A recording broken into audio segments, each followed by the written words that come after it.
Innal hamdalillah nahmaduhu wa nasta'inuhu wa nastaghfiruh wa na'udzu billahi min syururi anfusina wa min sayyiati a'malina may yahdihillahu fala mudhillalah wa man yudhlilhu fala hadiyalah. Asyhadu an la ilaha illallah wahdahu la syarikalah wa asyhadu anna Muhammadan abduhu wa rasuluh. Allahumma sholli ala Muhammadin wa ala alihi wa ashabihi ajmain. Innallaha wa malaikatahu yusholluna 'alan nabi ya ayyuhallazina amanu shollu 'alaihi wa sallimu taslima.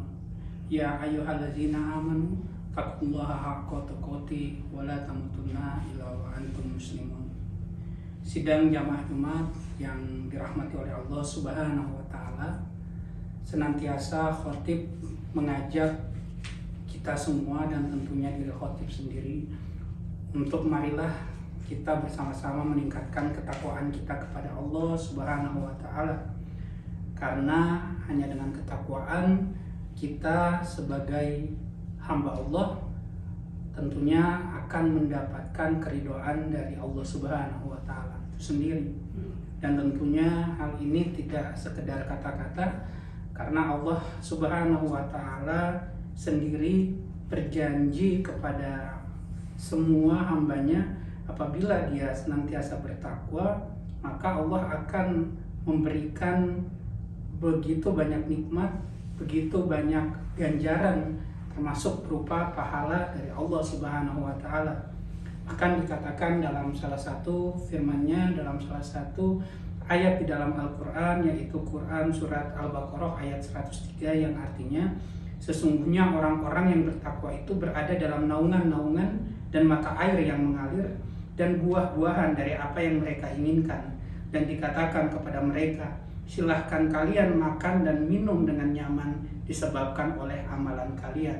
Maka dari salah satu ayat yang ada di dalam Al-Quran ini, kita bisa melihat bagaimana Allah memberikan nikmat, memberikan ganjaran berupa sebuah kebaikan, yaitu dikatakan bahwa Allah mempersilahkan kita untuk makan dan minum dengan nyaman dikarenakan apa? Dikarenakan amalan. Amalan bagaimana kita dapat untuk meraihnya atau untuk bisa kita mendapatkan amalan tersebut, salah satunya adalah dengan ketakwaan kita kepada Allah Subhanahu wa taala. Sidang jamaah Jumat yang dirahmati oleh Allah Subhanahu wa taala, tak lupa khotib mengajak kita semua untuk marilah senantiasa memanjatkan puja dan puji syukur kepada Allah Subhanahu wa taala, karena patut kita sadari hanya dengan nikmat yang diberikan oleh Allah, hanya atas izin Allah Subhanahu wa taala, maka segala sesuatu yang kita kerjakan pada hari ini dapat berjalan dengan lancar. Termasuk bagaimana Allah masih memberikan nikmat berupa iman, sehingga hati kita digerakkan untuk melangkahkan kaki kita ke tempat yang insya Allah berkah ini, yaitu untuk menjalankan salah satu kewajiban kita sebagai muslim, yaitu sholat Jumat berjamaah. Sholawat serta salam tak lupa marilah kita sama-sama senantiasa kirimkan kepada junjungan kita Nabi besar Nabi Muhammad SAW beserta para sahabat, keluarga dan pengikutnya yang setia sampai akhir zaman. Dan tentunya kita berdoa semoga kita menjadi bagian dari pengikut beliau yang kelak akan mendapat syafaatnya. Amin. Amin ya rabbal alamin. Sidang jamaah Jumat rahimakumullah, baru saja kita melihat fenomena pandemi COVID-19 atau Corona sedikit menurun, atau bisa kita bilang bahkan membaik. Bahkan beberapa negara yang ada di dunia sudah mulai melonggarkan kebijakan-kebijakan protokol kesehatannya, termasuk di Indonesia, bahkan juga di Spanyol. Kalau dulu kita masih berkeliaran, masih melakukan aktivitas di luar rumah dengan menggunakan masker, kan sekarang pemerintah Spanyol sudah tidak memberikan kita berupa kewajiban untuk menggunakan masker. Namun beberapa saat terakhir ini mungkin kita sudah melihat berita terbaru bahwa ada lagi penyakit yang mulai dan cukup meresahkan, cukup mengkhawatirkan, yang mulai tersebar di beberapa negara yang ada di dunia. Yaitu mungkin kalau jamaah sekalian sudah mendengar yang ada di berita terkait dengan penyakit monkeypox atau cacar monyet, yang mana penyakit ini merupakan penyakit endemik yang sebenarnya hanya ada di Afrika.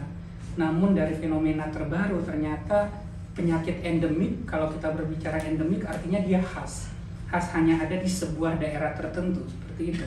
Tapi fenomena yang terbaru memperlihatkan ternyata sudah ditemukan penyakit baru ini bahkan di luar dari wilayah negara yang ada di Afrika. Dikatakan beberapa negara tersebut antara lain yaitu Inggris, di mana sudah tercatat sebanyak 71 kasus cacar monyet, dan bahkan kita di sini yang ada di Spanyol dari berita terbaru sudah dinyatakan ada 51 kasus yang terjadi, dan di Portugal ada 37 kasus. Bahkan minggu kemarin saya sempat berbincang-bincang dengan salah satu sahabat kita WNI juga. Sore hari saya janjian kita bertemu ngopi bareng di lab tempat dia bekerja saat ini. Juga sedang dilakukan tes untuk beberapa sampel terkait dengan kasus cacar monyet atau monkeypox ini sendiri. Dan tentunya ini menjadi sebuah peringatan untuk kita juga untuk amat berhati-hati dan menjaga diri kita jangan sampai tentunya tertular dengan penyakit ini sendiri. Sidang jamaah Jumat rahimakumullah, berkaitan dengan isu atau berita tersebut, maka pada kesempatan Jumat kali ini khotib ingin sama-sama mengajak kita untuk kembali mengingat, untuk kembali belajar, melihat bagaimana sesungguhnya Islam memandang terkait dengan sakit, terkait dengan penyakit atau wabah yang tentunya kalau kita berbicara sakit tidak sesempit kita berbicara wabah. Saya yakin di antara kita di sini mungkin ada yang tidak sehat atau mungkin belum lama ini juga habis sakit. Nah, lantas bagaimana sesungguhnya kita sebagai umat muslim, kita sebagai hamba Allah menyikapi sakit tersebut, menyikapi wabah yang apabila mungkin menjangkit di sosial kita atau di tengah-tengah kita. Berangkat dari hal tersebut, kita kembali ke salah satu ayat Allah, yaitu Allah sendiri berfirman dalam Quran surat Al-Baqarah ayat 155 sampai 157. Di ayat 155 Allah berkata, "Dan sungguh akan kami berikan cobaan kepadamu dengan sedikit ketakutan, kelaparan, kekurangan harta, jiwa dan buah-buahan, dan berikanlah berita gembira kepada orang-orang yang sabar." Di ayat selanjutnya, di ayat 156 Allah berfirman, yaitu orang-orang yang apabila ditimpa musibah mereka mengucapkan innalillahi wa inna ilaihi rajiun, sesungguhnya kami adalah milik Allah dan sesungguhnya kami kepadanya akan kembali. Dan di 157 ayat selanjutnya dikatakan, mereka itulah yang mendapat keberkahan yang sempurna dari rahmat dari Tuhan mereka, dan mereka itulah orang-orang yang mendapatkan petunjuk. Sidang jamaah Jumat yang dirahmati oleh Allah, dari Quran surat Al-Baqarah di ayat 155 sampai 157 yang baru saja saya bacakan, di sini ada beberapa poin yang bisa kita ambil, yaitu diantaranya bagaimana kita melihat bahwa sesungguhnya sakit bukan cuma sakit, tapi kita berbicara di ayat ini adalah musibah dalam arti yang luas, termasuk yaitu sakit, termasuk yaitu lapar, bahkan ketakutan. Itu merupakan cobaan dari Allah, dan Allah sendiri pun berjanji di dalam Al-Quran bahwa kita manusia tidak akan luput dari cobaan-cobaan itu. Tidak ada yang dari kita di sini, saya yakin, yang selama hayatnya, selama hidupnya sehat walafiat. Pasti kita pernah tertimpa yang namanya sakit, pasti kita pernah tertimpa yang namanya musibah. Namun di ayat ini pun juga kita belajar bagaimana kita harus menanggapinya, yaitu dengan cara bersabar, karena Allah sendiri akan memberikan ganjaran yang begitu baik kepada orang-orang yang bersabar ketika mereka bisa menghadapi keadaan-keadaan seperti itu dengan sikap yang sabar pula. Sidang jamaah Jumat rahimakumullah, lebih lanjut kita melihat sakit sebagai bagian dari qada dan qadar Allah, atau sebagai bagian dari ketentuan Allah. Tadi kalau kita kaitkan di ayat sebelumnya yang saya bacakan di Quran surat Al-Baqarah, bahwa Allah pun sudah memang secara eksplisit mengatakan bahwa kita akan diuji dengan berbagai macam cobaan tadi, termasuk musibah, termasuk sakit itu sendiri. Maka dari itu ketika Allah sudah mengatakan seperti itu, maka bisa kita tarik sebenarnya kesimpulan bahwa kita tidak akan pernah terhindar dari hal itu. kita akan pernah dan akan berada di dalam situasi tersebut. Maka ketika kita coba tarik dengan salah satu rukun iman yang kita ketahui bersama, bahwa iman kepada qada dan qadar, bahwa tidak ada yang namanya musibah, tidak ada yang namanya sakit, termasuk ketika itu menjangkit diri kita tanpa seizin Allah Subhanahu wa Ta'ala. Di dalam Quran surat Al-Hadid ayat 22 dan 23, kita akan melihat bagaimana sesungguhnya sakit ini sendiri apabila kita kaitkan dengan ketentuan Allah atau qada dan qadar. Di dalam Quran surat Al-Hadid ayat 22 dikatakan, a'udzubillahi minasyaitonirrajim, bismillahirrahmanirrahim, ma asaba min musibatin fil ardi wala fi anfusikum illa fi kitabim min qabli an nabra'aha inna zalika 'ala Allahi yasir. Yang artinya, setiap bencana yang menimpa di bumi dan yang menimpa dirimu sendiri, semuanya telah tertulis dalam kitab Lauhul Mahfuz sebelum kami mewujudkannya. Sesungguhnya yang demikian itu mudah bagi Allah Subhanahu wa Ta'ala. Selanjutnya di ayat 23 di Quran surah yang sama, yaitu Quran surah Al-Hadid, kemudian juga dikatakan, a'udzubillahi minasyaitonirrajim, likai la tasau ala ma fatakum wa la tafrahu bima atakum wallahu la yuhibbu kulla muftalin fakhur. Yang artinya, agar kamu tidak bersedih hati kepada apa yang luput dari kamu, dan jangan pula engkau gembira terhadap apa yang diberikan kepadanya. Dan Allah tidak menyukai setiap orang yang sombong dan membanggakan diri. Sidang jamaah Jumat rahimakumullah, apabila kita melihat dua ayat ini, sesungguhnya ada dua hal yang berbeda yang coba dikelompokkan dari kedua ayat ini. Kita lihat di ayat 22, yaitu sesungguhnya apabila kita melihat dari sisi qada dan qadar atau dari sisi ketentuan Allah Subhanahu wa Ta'ala, di dalam salah satu buku yang ditulis oleh Isnan Ansori yang berjudul Fikih Menghadapi Wabah Penyakit, sesungguhnya Allah Subhanahu wa Ta'ala memberikan kita dua keadaan atau dua kelompok takdir atau ketentuannya. Di ayat 22 tadi di Quran surat Al-Hadid, sesungguhnya Allah menjelaskan apa yang terjadi di alam semesta semuanya merupakan kehendak Allah yang mutlak dan di mana manusia tidak bisa menolaknya. Maka dalam hal ini kita mencoba melihat bahwa tidak ada orang yang tertimpa penyakit itu tanpa seizin Allah. Jadi kalau kita sudah sakit, ketika kita sudah sebagai contoh mungkin kita ada yang pernah positif corona, ketika kita sudah positif, maka itu sesungguhnya atas izin Allah Subhanahu wa Ta'ala. Maka apabila kita lihat dari konsep takdir, dalam ilmu akidah disebut hal tersebut adalah takdir kauni atau takdir mubrom. Lantas apabila kita melihat pada pengelompokan takdir selanjutnya, yaitu yang diatur di dalam ayat selanjutnya dari surat Al-Hadid tadi di surat 23, sesungguhnya di situ Allah mencoba mengklasifikasikan ada dua kelompok manusia, yaitu dikatakan ada kelompok yang sesungguhnya tidak baik atau ada kelompok yang sesungguhnya baik, secara garis besar seperti itu. Maka apabila kita coba menarik lebih dalam terkait dengan makna yang terkandung di sini dalam buku yang sempat tadi saya sampaikan, maka di ayat 23 ini sesungguhnya merupakan bentuk dari pengelompokan takdir syar'i atau ghairu mabrum, di mana takdir ini hal yang bisa kita ubah atau bisa kita cegah apabila kita kaitkan dengan fenomena penyakit tadi.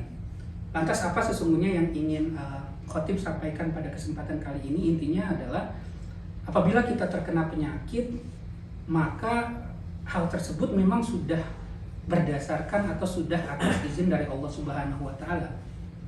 Namun apakah ketika kita mengetahui ada sebuah penyakit yang sedang merebak, lantas kita tidak berusaha untuk menjaga diri kita?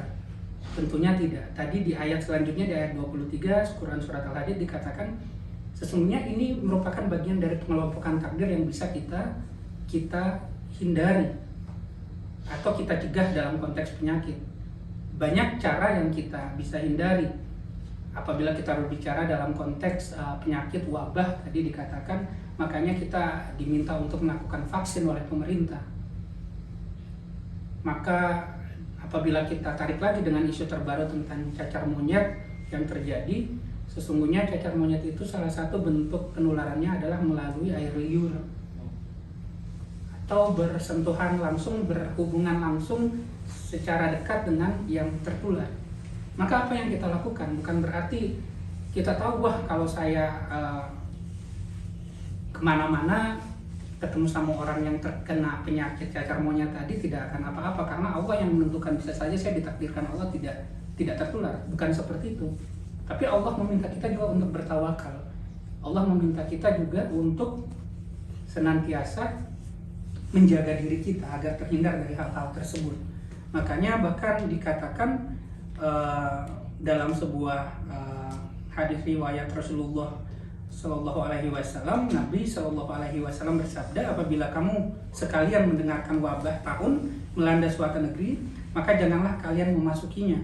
Dan apabila wabah itu melanda suatu negeri dan kamu sekalian berada di dalamnya, maka jangan keluar dari negeri itu. Dan di sini juga di dalam salah satu riwayat lain yang diriwayatkan oleh Muslim dan Abu Hurairah dikatakan, Rasulullah Shallallahu Alaihi Wasallam bersabda, janganlah kamu mencampurkan orang yang sakit dengan orang yang sehat. Maka apabila kita melihat ini, tentunya sudah kita bisa kaitkan dengan tadi yang sempat saya sampaikan. Kita tahu ada orang yang sakit, maka jangan kita mendekati. Ketika kita kembali terkait dengan isu corona yang dulu, makanya ada fenomena lockdown di berbagai negara. Karena kenapa? Sesungguhnya Al-Quran pun sejak lama sudah mengatur itu. Kita diminta untuk jangan memasuki sebuah tempat ketika kita tahu ada wabah penyakit di dalam tempat itu. Dan ketika kita sudah di dalamnya, kita tidak seharusnya untuk keluar dari tempat itu. Karena kenapa? Karena untuk meminimalisir terjadinya penyebaran penyakit tersebut. Maka apa yang saat ini kita sudah lihat sebelumnya itu sebenarnya sudah diatur sejak lama. Bahkan di dalam Al-Quran yang selama ini kita baca, kita percaya sebagai pedoman kita, pedoman hidup kita. Sidang jamaah Jumat rahimakumullah, lantas bagaimana sikap kita apabila kita terkena penyakit? Ada beberapa hal yang tentunya bisa kita lakukan, yaitu bagaimana kita bisa melihat penyakit itu sesungguhnya adalah sebuah nikmat Allah. Bagaimana kita melihat penyakit sebagai nikmat Allah? Karena dikatakan dalam salah sebuah riwayat Rasulullah Shallallahu Alaihi Wasallam bahwa ada kabar gembira untuk orang-orang yang sakit. Kabar gembira yang seperti apa? Karena sesungguhnya sakit itu bisa menjadi nikmat yang tersembunyi. Karena dengan kita sakit maka Allah akan menghapuskan dosa kita. Di mana Allah itu ingin memberikan semacam ganjaran atau balasan dari apa yang pernah kita lakukan, tapi di dunia terlebih dahulu. Maka harapannya ketika mungkin kelak kita akan sampai pada waktu kita meninggal dunia, maka dengan sakit itu Allah akan mengurangi dosa-dosa kita melalui penyakit tadi yang kita alami. Bahkan apabila kita kembali kepada salah satu kisah dari Nabi Ayub, Nabi Ayub sendiri begitu tabah menghadapi penyakit. Beliau bahkan menjadikan penyakitnya sebagai teman ketika beliau diasingkan. Mungkin kita bukanlah seorang nabi, dan kita mungkin tidak akan bisa sesabar Nabi Ayub yang konon katanya ketika dia terkena penyakit semacam kusta yang membuat badannya itu sangat busuk, akan luka-luka, banyak belatung yang jatuh diambilnya, kemudian ditaruh kembali ke lukanya tersebut. Saking sabarnya. Bahkan sempat katanya beliau berkata, ketika saya tertimpa sakit, semua orang-orang bahkan keluarga saya menjauhi saya, tapi siapa yang menemani saya ketika saya diasingkan? Yaitu belatung-belatungnya tadi. Kita lihat begitu sabar Nabi Ayub menghadapi sakitnya. Maka dari sini terlepas kita mungkin tidak akan bisa sesabar Nabi Ayub, tapi apa satu kata kunci? Yaitu sabar. Dan mari kita lihat bahwa yang namanya sakit itu menjadi sebuah nikmat sesungguhnya dari Allah Subhanahu wa taala. Mungkin selama ini kita bahkan zalim terhadap diri kita sendiri yang senantiasa tidak memikirkan kesehatan, namun ketika kita sakit Allah meminta kita sesungguhnya untuk bisa beristirahat dan juga memperhatikan tubuh kita yang merupakan bagian dari nikmat Allah Subhanahu wa taala. Maka dari itu dengan khutbah yang coba khotib sampaikan, khotib bagikan, semoga ini menjadi sebuah pembelajaran dan pengingat untuk diri khotib dan tentunya jamaah sekalian, bagaimana kita sebagai muslim dapat bersikap, dapat melihat sebuah penyakit atau keadaan atau kondisi kita yang sakit menjadi sebuah nikmat yang sesungguhnya diberikan oleh Allah Subhanahu wa taala.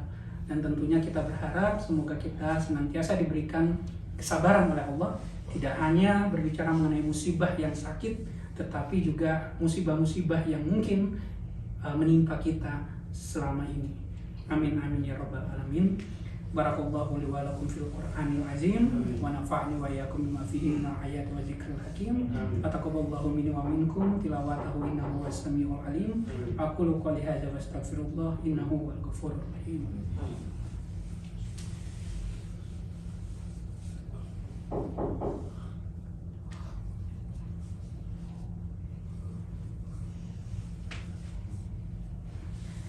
Alhamdulillahillazi arsala rasulahu bil huda wa dinil haq liyudhhirahu ala dini kullihi walau karihal musyrikun. Asyhadu an la ilaha illallah wa asyhadu anna Muhammadan abduhu wa rasuluh. Allahumma shalli ala Muhammadin wa ala alihi wa ashabihi ajma'in, amma ba'du. Ya ayyuhallazina amanu taqullaha haqqa tuqatih wa la tamutunna illa wa antum muslimun.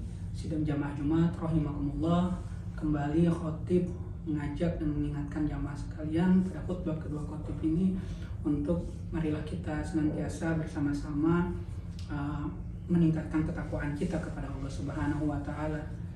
Apabila tadi coba khotib kaitkan kembali kepada tema khutbah pada kesempatan kali ini, sesungguhnya banyak cara yang dapat kita lakukan untuk bertakwa kepada Allah Subhanahu wa taala, termasuk tadi ketika kita diberikan cobaan Allah berupa penyakit atau sakit, bahkan musibah, kita bisa senantiasa bersabar untuk menghadapi itu.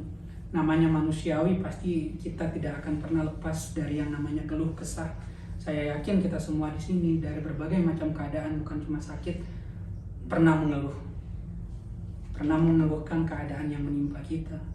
Namun bukan berarti kita berlarut-larut dalam keluh kesah kita tersebut. Tapi apa yang harus kita lakukan? Kita kembali mengingat Allah Subhanahu wa taala bahwa tentunya di balik sebuah musibah, di balik sakit tadi, banyak sesungguhnya hal-hal yang mungkin tidak dapat kita sadari atau kita tidak tahu bahwa hal tersebut merupakan bentuk kasih sayang Allah kepada kita semua. Maka dari itu tadi mungkin salah satu bentuk ketakwaan yang dapat kita lakukan yaitu dengan cara bersabar, atau mungkin dengan cara banyak-banyak kita meminta maaf kepada Allah Subhanahu wa taala, karena bisa jadi musibah yang kita dapatkan, sakit yang kita terima bukan hanya sekedar musibah yang merupakan cobaan dari Allah untuk menaikkan derajat atau kelas kita di matanya, tetapi bisa jadi mungkin itu merupakan bagian dari balasan hal-hal yang pernah kita lakukan selama ini. Tapi ya tetap lagi ujungnya ketika Allah memberikan itu sebagai cobaan, sebagai balasan, tentunya itu masih mengandung nikmat. Yaitu nikmat apa tadi? Allah akan menghapuskan dosa-dosa kita. Dan tentunya ini juga akan memperingan hisab kita ketika kelak nanti kita sampai pada waktunya menghadapi yaumul hisab di hari akhir. Oleh karena itu marilah kita bersama-sama senantiasa berdoa, semoga kita senantiasa diberikan hati yang sabar, hati yang kuat, hati yang lapang, hati yang ikhlas untuk menghadapi segala sesuatu musibah. Bahkan nikmat sendiri pun bisa jadi itu merupakan sebuah cobaan dari Allah ketika kita tidak bisa mensyukurinya. Maka dari itu marilah kita bersama-sama berdoa sehingga kita diberikan hati yang ikhlas. Auzubillahi minasyaitonirrajim. Bismillahirrahmanirrahim. Allahumma shalli ala Muhammadin wa ala alihi washabihi ajmain. Alhamdulillahirabbil alamin. Allahumma fil lil mu'minina wal mu'minat wal muslimina wal muslimat al ahya'i minhum wal amwat. Innaka samiun qaribun mujibud da'wat. Ya qadiyal hajat. Rabbana zalamna anfusana wa illam taghfir lana wa tarhamna lanakunanna minal khasirin.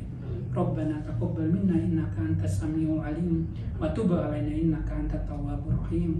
Rabbana hab lana min azwajina wa dzurriyyatina qurrata a'yun waj'alna lil muttaqina imama. Rabbighfirli wa li walidayya warhamhum kama rabbayani shaghira. Rabbana atina fid dunya hasanah wa fil akhirati hasanah wa qina azabannar. Walhamdulillahi rabbil alamin. Barakallahu ya'muru bil adli wa ihsani wa ita'i dzil qurba wa yanha 'anil fahsya'i wal munkari wal baghi yadzukum la'allakum tadhakkarun. Fadhkurullaha al-'azim yazkurkum washkuruhu 'ala ni'matihi yazidkum wa la dzikrullahi akbar. Assalamualaikum warahmatullahi wabarakatuh.